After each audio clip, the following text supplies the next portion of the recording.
Guys, Al Lewison. Cam McClellan, hey guys. We're still not here, guys. No, still sitting on the beach. Still on the beach. Welcome to today's Wealth WOD.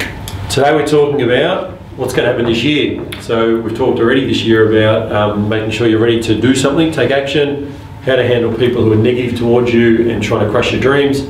And now we're going to talk about what's happening this year to get you super motivated. Well, I've heard negative gearing is going out.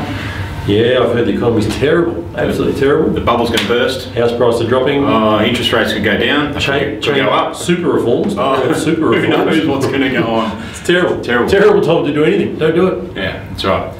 As opposed to our strategy, which has been as soon as you can afford to buy property, you buy. Yeah, that is the underlying factor in everything that we've done since we started investing in property. The best time to buy a property is as soon as you can afford to buy a property. Actually, just on that one, so best part of 20 years ago, I asked Al's old man Steve, I said, when's the best time to buy property? And he laughed, and he's the same way he does now. He goes, 20 years ago? Yeah, good one, Steve. I can't do that 20 years ago. So when's the best time to buy a property? And he goes, as soon as you can afford it. So I did.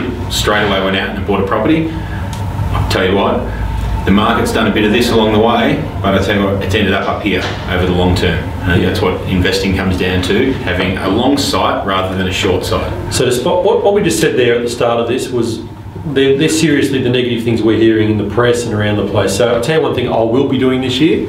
I will be buying investment properties. And I'll tell you one thing that will happen. In 20 years I'll look back and go, wow, that property I bought, that's doubled in value twice over. Mm-hmm. That was a good time to buy, wasn't it? Because guess what, guys, when you're sitting there is never the right, perfect time to do something. So the media might say something, you might want to have a holiday, your boss might be an arsehole, your wife might be having a baby, your kids might be having a birthday. There's always some reason to put off what you could do. Yeah, 100%. Even if you get to the excited stage and you go, yep, I'm definitely going to borrow, and usually the biggest roadblock that you go, all right, I've shaken off all the negative talk, all the dream crushers, I don't care about them, I'm going to go and buy a property. You go along, you get your finance assessed, and a broker, usually inadequate, or a banker, usually inadequate, will say, sorry, yeah, you can't at this point borrow anything because of ABC. Most people stop there. At that point, that's just another hurdle to jump and go and find out what you need to do to be able to get the money. Because I tell you what, a lot of people have trouble getting money the first time. Finance is the hardest thing. The old saying, if it was easy, everyone would be doing it. So make the commitment and go and find out how you can get finance or how you can get a property. That's what it comes down to. So, hey,